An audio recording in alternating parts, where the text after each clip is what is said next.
Bom dia, galera, eu sou o Pedro e hoje eu vou estar aqui abrindo o trabalho do meu grupo a respeito de resumo de dados, que é o começo do capítulo 2 do livro. Certo? Então, eu vou abordar agora a parte sobre tipos de variáveis. Vamos lá, então. Vamos começar aqui usando um exemplo, para ajudar a gente a entender melhor, tá bom? Imaginem que está sendo feita uma pesquisa pela empresa Amazon. Os pesquisadores dessa empresa eles querem descobrir algumas características de seus clientes, né? Eles querem traçar o perfil de seus clientes. Uma dessas características que eles querem rastrear dos clientes, né, é o estado civil deles, se eles são solteiros ou casados. É claro que existem outros estados civis possíveis, como por exemplo divorciado, mas para essa pesquisa, as únicas opções que eles estão considerando é solteiro ou casado, ok? Então, o estado civil, na estatística, ele vai ser chamado de característica ou variável, tá certo? E as possíveis opções do estado civil, solteiro ou casado, são as realizações. Ou essa realização, são as realizações possíveis para a variável estado civil. Ok? E para cada variável, nós podemos estabelecer uma representação. Por exemplo, o estado civil a gente pode representar com um X. Grau de instrução está sendo representado como Y. E as outras variáveis podem ser representadas com outras letras diferentes para serem usadas ao longo da pesquisa, não é? Tá certo. Aqui nós temos dois grupos. Esse grupo número 1 aqui, ele tem essas variáveis sexo, estado civil e grau de instrução. E o segundo grupo, ele tem as variáveis número de filhos, salário e peso. Vocês conseguem perceber a diferença entre as variáveis do primeiro e do segundo grupo? Bem, se vocês perceberem bem, as realizações possíveis de cada um deles vão ser um tanto diferentes. Aqui, por exemplo, no primeiro grupo, as realizações possíveis todas vão ser qualidades, não é? Como, por exemplo, sexo, masculino e feminino, estado civil, casado ou solteiro, então são qualidades. Por isso, esse grupo aqui vai receber o nome de variáveis qualitativas.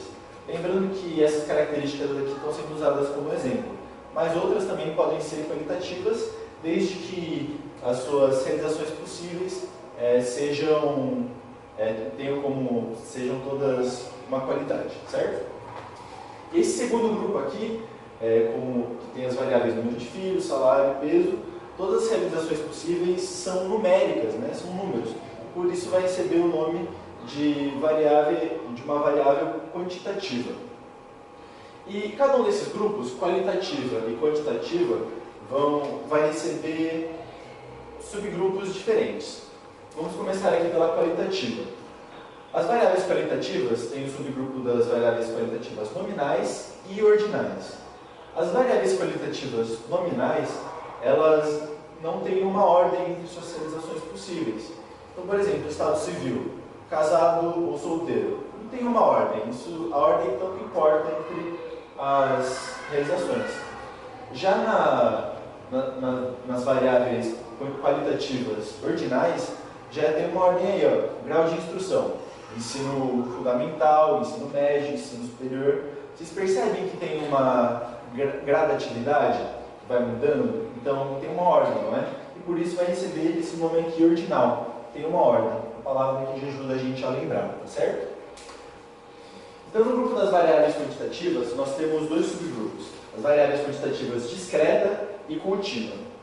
As variáveis quantitativas discretas, elas são definidas por um número inteiro e por uma contagem. Por exemplo, número de filhos.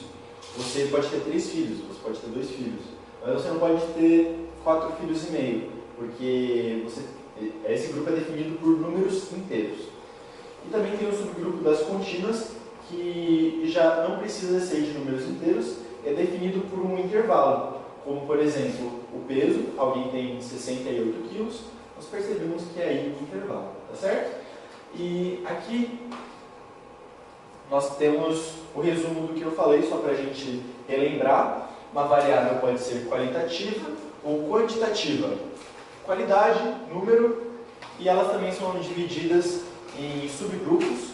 Pode ser das qualitativas nominal ou ordinal e das quantitativas discreta ou contínua. Bom, complementando o que o Pedro disse, podemos quantificar variáveis qualitativas em algumas situações. Temos então variáveis qualitativas ordinais, nas quais podemos estabelecer uma ordem entre essas realizações. Por exemplo, classes sociais. Podemos dividir as classes sociais em classe baixa, classe média e classe alta. É possível perceber que tem uma diferença de nível entre essas três classes, mas elas ainda assim são variáveis qualitativas, pois não há uma diferença numérica entre cada uma delas. Como que nós podemos quantificar essas realizações? Se atribuirmos os números 1, 2 e 3 a cada uma dessas classes, respectivamente, baixa, média e alta, ainda assim é possível estabelecer uma diferença de nível entre elas.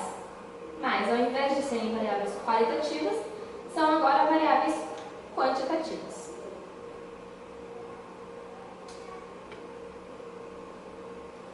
Bom, essa técnica de quantificação é muito útil quando utilizada em variáveis dicotômicas.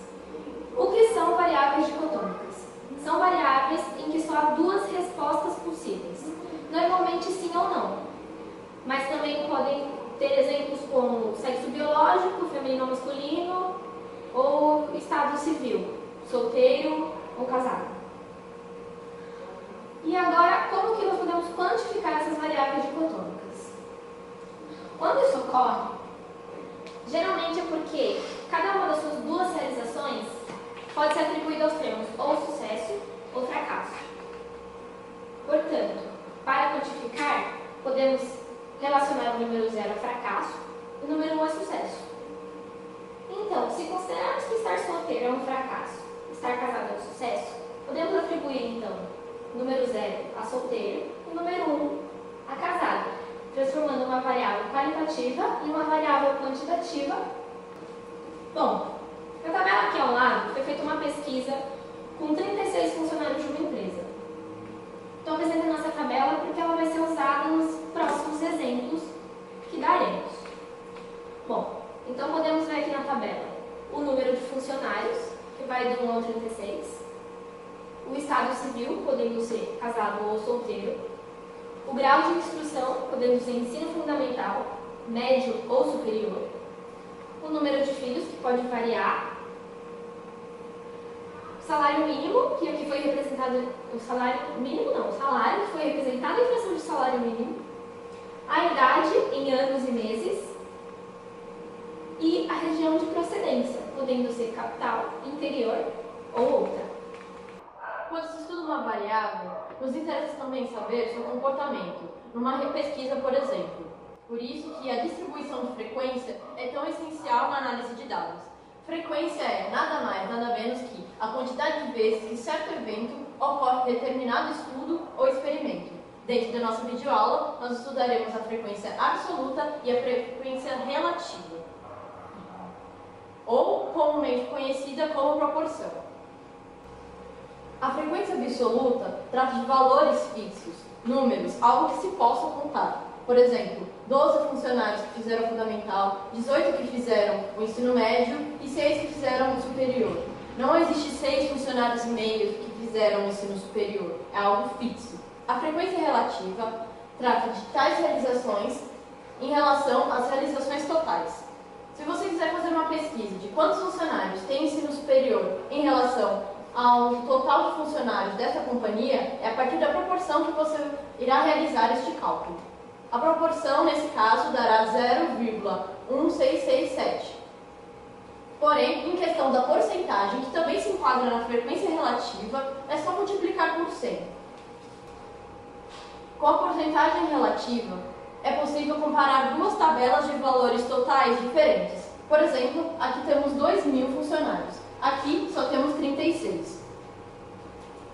Tudo isso só é possível porque colocamos elas numa base igual, no caso 100%. Por isso que ela é tão útil em relatórios econômicos e de crescimento.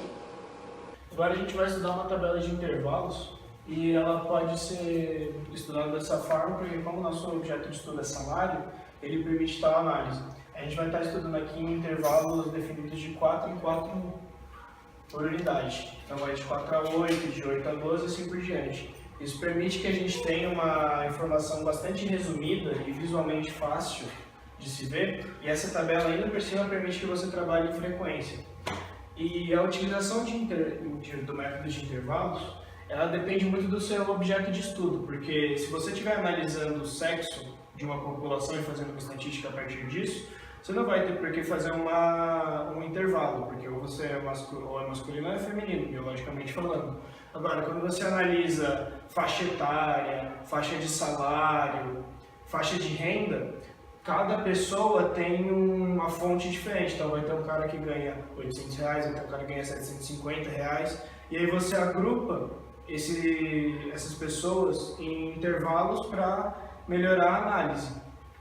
Só que esse formato ele tem um problema, porque se não for bem executado, você vai perder muitas informações, porque, por exemplo, na tabela do início, tinha um determinado grupo de pessoas entre 4 e 8.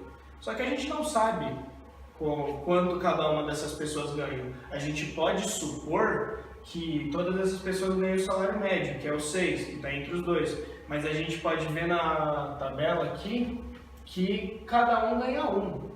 Então, por exemplo, tem um cara que ganha 4, um cara que ganha 5,7. Então, essas informações acabam sendo perdidas quando você usa os intervalos. Mas mesmo assim, os intervalos são uma boa alternativa porque eles conseguem manter a verdade sobre o que você está estudando de uma forma bastante eficiente, sem você perder muita característica de resumo.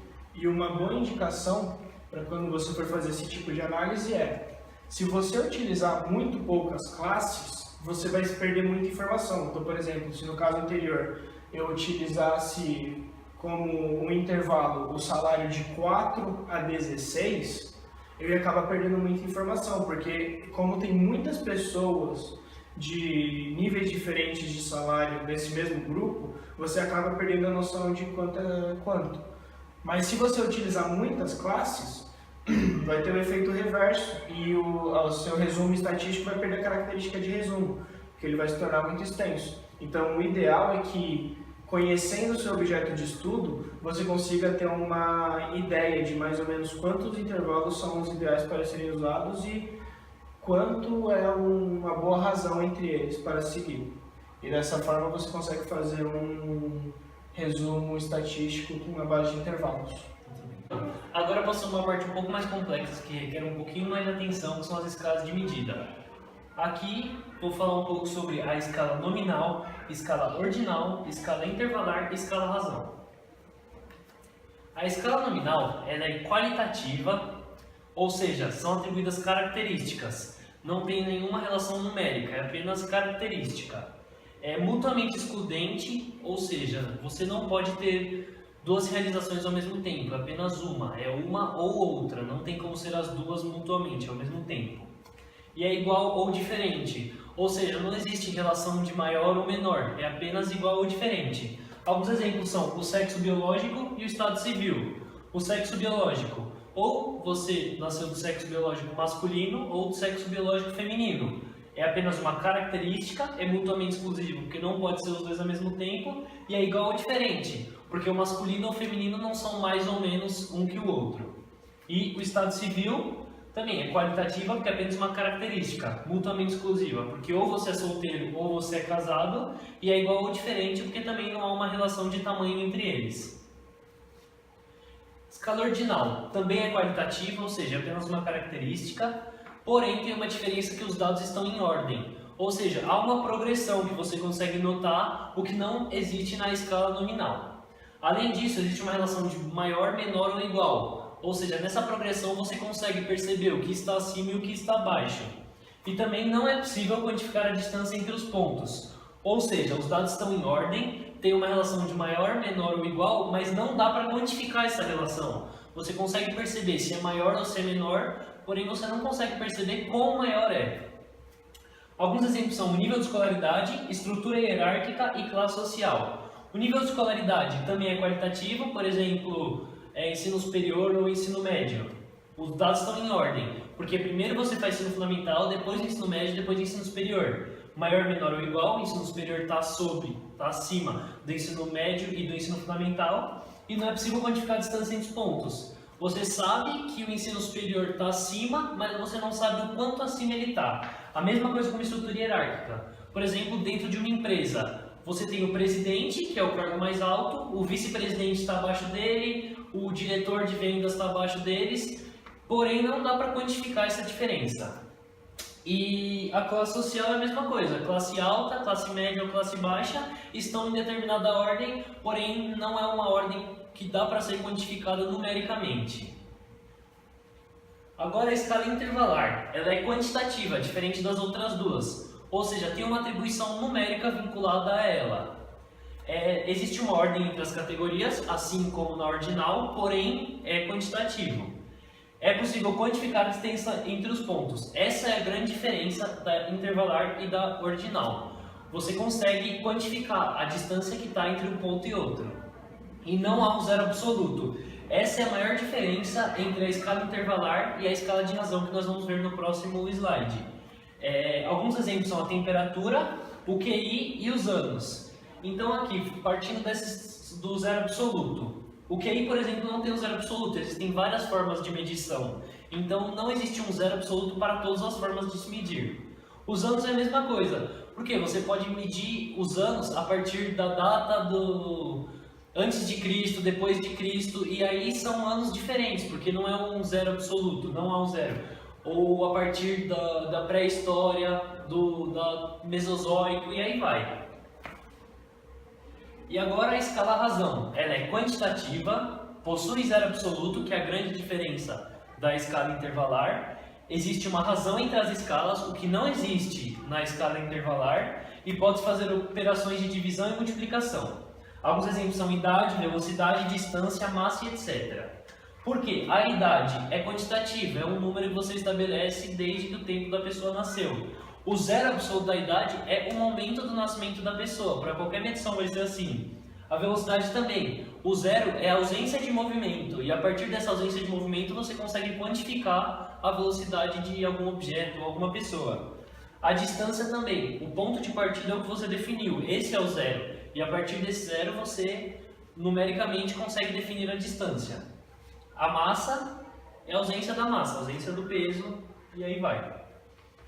Agora, fazendo um slide aqui que é para fazer a grande diferença entre escala razão e escala intervalar. Porque essas duas são meio semelhantes e são as mais complexas de se entender. A nominal e a de ordem é simplesmente o fato de ter ou não ordem, então, querendo ou não, é mais tranquilo de entender a diferença, é mais perceptível de uma forma mais fácil. Mas aqui, entre a escala razão e a escala intervalar, é um pouco mais complexo. Então, vamos prestar bastante atenção aqui, tá? Aqui, o que eu falei sobre ter uma razão entre as medidas. 1,90 m para centímetros dá 190 centímetros. 0,95 metros para 95 centímetros, para centímetros dá 95 centímetros, perdão. Tanto em metros quanto em centímetros, a proporção era a mesma, que é metade, 0 vezes 0,5, em ambos os casos. Já passando para a temperatura, que é uma escala intervalar, não, porque os 100 graus Celsius para Fahrenheit dá 212 graus Fahrenheit, e 50 graus Celsius, que é a metade de 100 graus Celsius, dá 122 graus Fahrenheit. Isso dá uma proporção de 0,57, ou seja, a razão que tinha aqui não se manteve aqui. É uma diferença daqui para cá. Ali na escala razão, como o próprio nome diz, dá para estabelecer uma razão entre as medidas, e na escala intervalar já não é possível fazer isso. Quando você troca a unidade de medida, essa razão se perde. Então essa é uma grande diferença entre a escala razão e a escala intervalar. Mantenha isso em mente. Agora vamos para a parte do zero absoluto e ainda falando um pouco sobre proporção. A escala razão, aqui a gente está pegando em metros e aqui embaixo em quilômetros. A distância que eu percorri aqui de 0 metros a 250 metros foi em metros, 250 metros. Aqui 0 km para 0,25 km foi 0,25 km. Se eu fizer essa transformação, vai dar equivalente. 0,25 km é igual a 250 metros. Porque o zero é o mesmo. Então, mesmo que eu tenha mudado a unidade de medida, a distância percorrida aqui foi igual. Da mesma forma, quando for daqui para 1 km e 250 metros para 1000 metros. Vai se manter, justamente porque existe essa razão. E o zero é o mesmo, é um zero absoluto. Esse zero está junto desse, está igual. É o mesmo ponto de partida, certo? Aqui na escala intervalar não. Como podemos ver aqui em graus Celsius e aqui em graus Fahrenheit. O zero de graus Celsius fica aqui, que é o ponto de congelamento da água. Já aqui, o que corresponde ao ponto de congelamento da água de graus Celsius em Fahrenheit são 32 graus Fahrenheit. Portanto, essa não é uma escala de razão, é uma escala intervalar. Aqui existe um intervalo, mas o zero não é o mesmo, porque a água se congela nos 32 graus Fahrenheit e não nos 0 graus Fahrenheit como é no Celsius. Agora, para ficar um pouquinho mais claro, eu vou pegar um outro exemplo. De 0 a 100 graus Celsius, há uma diferença de 100 graus Celsius, há o intervalo de 100 graus Celsius. Já do 32 graus Fahrenheit, que é o equivalente a 0 graus Celsius, para 212 graus Fahrenheit, que é o equivalente a 100 graus Celsius, há uma diferença de 180 graus Fahrenheit. Porém, se eu transformar 100 graus Celsius em Fahrenheit, não é equivalente a 180 graus, é equivalente a 212. Isso mostra que a razão não se mantém em escalas diferentes, justamente porque o zero não é absoluto, o zero é diferente entre essas duas medidas. Agora eu vou explicar os exercícios que passaram no nosso capítulo. O primeiro exercício, vocês vão precisar indicar em cada caso qual que foi a medida utilizada. Aqui eu deixei uma tabela para relembrar as escalas que o Russo falou.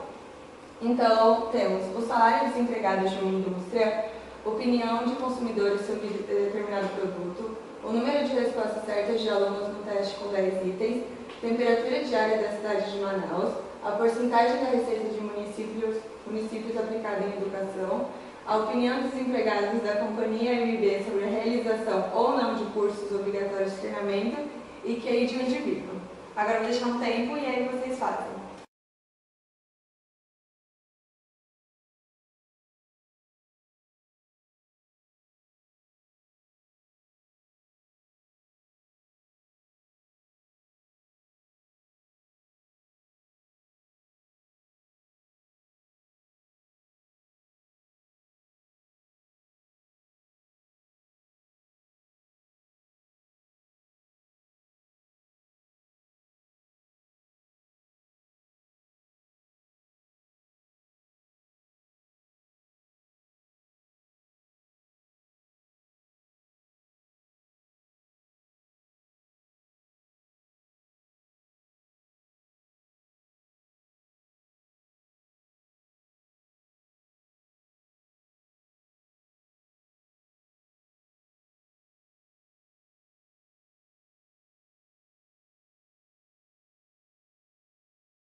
Então, o primeiro, por 6 salários, é quantitativo. Então, pode ser razão ou intervalar. Por ter um zero absoluto, é razão.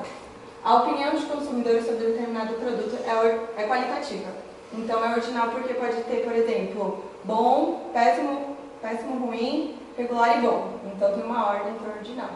O número de respostas certas de alunos é quantitativo, então, e é razão, por também ter um zero absoluto. A temperatura diária, como o Russo usou como exemplo, é intervalar. A porcentagem de receita é razão também, porque é quantitativa e tem um zero absoluto.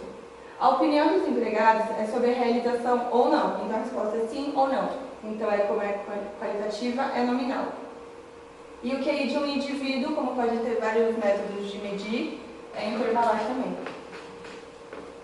Agora, o exercício 2, vocês vão ter que fazer uma tabela com a frequência dessas variáveis a seguir. Na variável de estado civil, nós podemos considerar todas as pessoas. Então, no total são 36, das quais 16 são solteiras, o que dá uma porcentagem de 44%. E 20 são casados, que dá 55%, totalizando 5%. A região de procedência também dá para contar todas as pessoas. Então, 12 são do interior, 11 da capital e 13 de outro lugar. E a porcentagem a seguir. Nessa variável são levados em conta o número de filhos dos empregados casados. Então, nem são todas as pessoas que são casadas. Então, só 20 dá para considerar. Das quais 4 não têm filhos, 5 têm um filho, 7 têm 2 filhos, 3 têm 3 filhos e 1 tem 5 filhos. E aí, como o total ficou redondo, a porcentagem também ficou exata.